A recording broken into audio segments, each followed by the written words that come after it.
akan menjadi soal kalau kita terlalu banyak minta tolong sama.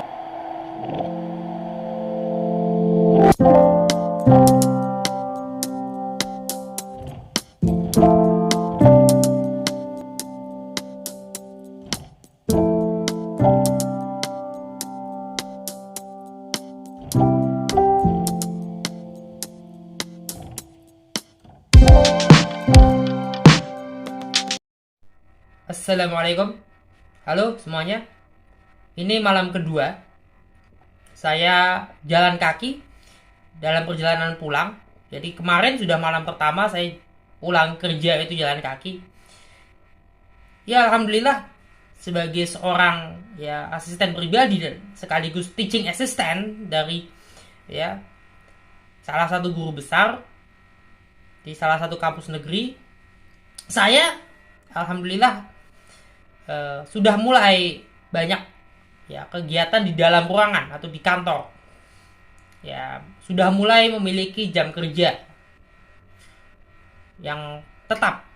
Ya, setelah jam kerja yang tidak tetap menjadi jam kerja yang tetap.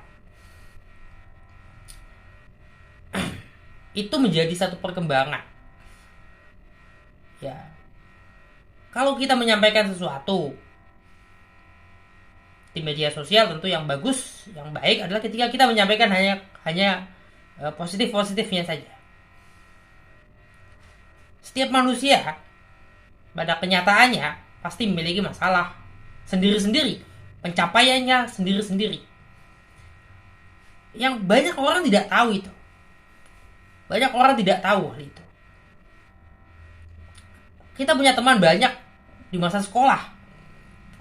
Sedikit demi sedikit ya, seiring usia, seiring kesibukan pekerjaan, kita kehilangan, tanda kutip, kita kehilangan teman-teman kita itu. Ya, artinya kita kan kehilangan kontak mereka. Jarang mereka bertemu dengan kita. Mereka juga punya kesibukan sendiri. Sama, Anda punya kesibukan, teman-teman sekolah Anda punya kesibukan, teman-teman kuliah Anda S1 punya kesibukan, S2 pun begitu juga. Dan itulah yang terjadi. Jadi gak ada pertemanan atau persahabatan bersifat selamanya. Gak ada. Karena apapun pasti ada batasnya.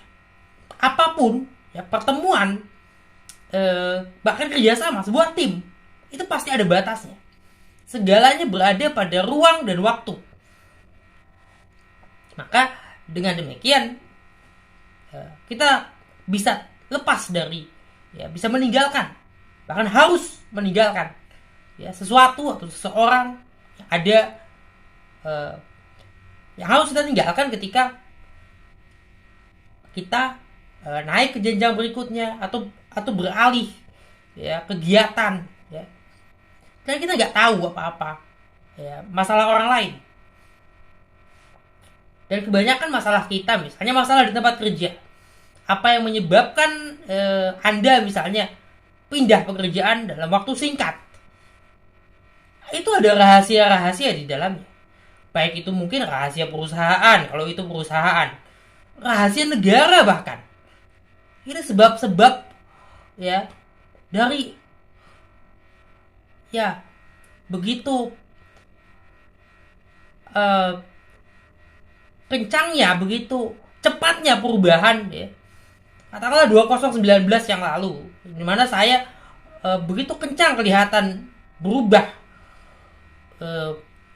dari satu posisi ke posisi lain. Ada rahasia-rahasia di situ. Ketika saya sempat sampaikan di Facebook, mungkin di YouTube ini juga pernah saya sampaikan, bahwa saya 2 bulan saja di salah satu kementerian. 2 bulan itu bukan berhenti karena apa sesuatu yang, dan bisa saya sampaikan di sini. Ini rencana Allah. Allah punya rencana. Ya, Imat jangan lama-lama, Imat pindah dulu deh. Setelah 3 tahun lebih, ya.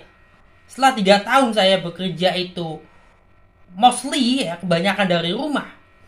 Dengan jam kerja yang tidak pasti. Hari ini saya mulai sejak September kemarin ya, semester ini semester ganjil, yang saat ini sekarang semester ganjil ya, kalau perkuliahan saya sudah mulai menggunakan atau mendapatkan jam kerja yang lebih pasti. Itu perjuangan. Itu proses. Dan semua orang punya proses yang harus dihargai, tidak perlu untuk dicampuri, ditanya-tanya. Dan kita juga nggak perlu juga untuk misalnya menyampaikan proses saya sudah sampai mana. Itu nonsense untuk menyampaikan segalanya pada orang lain. Karena kita nggak tahu masalah orang lain, pencapaian orang lain. Ternyata begitu kita ini menjadi manusia, udet, ya kurang update satu sama lain. Kita punya teman banyak ketika sekolah. Kita punya orang teman yang dulu mungkin nakal sama kita, iseng sama kita, mungkin tanda kutip sepertinya memusuhi kita, nggak suka sama kita. Hari ini mereka seperti apa? Atau orang yang kita musuhi, kita isengin, ya kita rundung, mungkin ketika sekolah dulu, hari ini mereka seperti apa? Dan ini menjadi satu renungan bagi kita semua. Ternyata ya ketika Anda mengalami ya misalnya awal karir dibayar kecil, jauh di bawah UMR, dalam dunia pendidikan, dunia akademik, itu hal yang bahkan jamak terjadi. Hari ini, malam ini, saya sudah 2 malam untuk ya sengaja pulang lebih malam, lebih sore gitu, mendekati maghrib, bisa maghrib di jalan. Dan sudah 2 kali ini jalan kaki untuk pulang.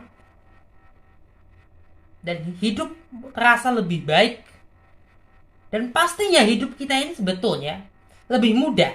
Karena kita mendapatkan ilmu baru, kemampuan baru, kekuatan baru untuk menyelesaikan masalah.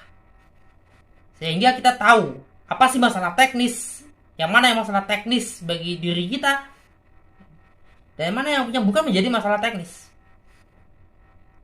Dan kebanyakan masalah manusia sebetulnya teknikal dibanding masalah-masalah yang fundamental. Menjadi fundamental ketika kita tidak bisa menyelesaikan terlalu banyak masalah teknis. Atau maksudnya terlalu banyak masalah teknis yang tidak kita kuasai. Misalnya ketika laptop kita agak lambat, atau ketika ada masalah teknis ya, misalnya pada program ketika kita ingin memasukkan citasi di dalam makalah atau di dalam tesis kita, ini citasinya tidak mau masuk ke dalam, tidak mau tercantumkan juga, sudah diupayakan, itu masalah teknis sekali. Tapi ketika terlalu banyak masalah teknis yang kita tidak mampu menyelesaikannya, itu menjadi suatu masalah. Laptop lemot, langsung tanya orang lain. Handphone lemot, langsung tanya orang lain. Atau kompor agaknya sulit dipakai, langsung cari orang untuk membantu. Nggak gitu caranya. Dalam hidup ini nggak gitu caranya. Akan menjadi soal kalau kita terlalu banyak minta tolong sama orang. Atau mungkin bahkan ketika kita terlalu banyak nolong orang juga. Kita nggak bisa kok terlalu banyak nolong. Jadi masalah. Terlalu banyak minta tolong juga masalah. Terlalu banyak nolong juga masalah. Kadangkala kita harus menolak. Dan kadangkala kita harus ditolak. Itu hal yang biasa saja dalam hidup ini. Sedikit renungan itu saja. Barangkali saya tidak bisa terlalu panjang lebar, sebatas pada kemampuan saya. Sehingga terima kasih atas kesediaannya untuk menyaksikan. Dan kita yakin bahwa kita punya masa depan yang cerah.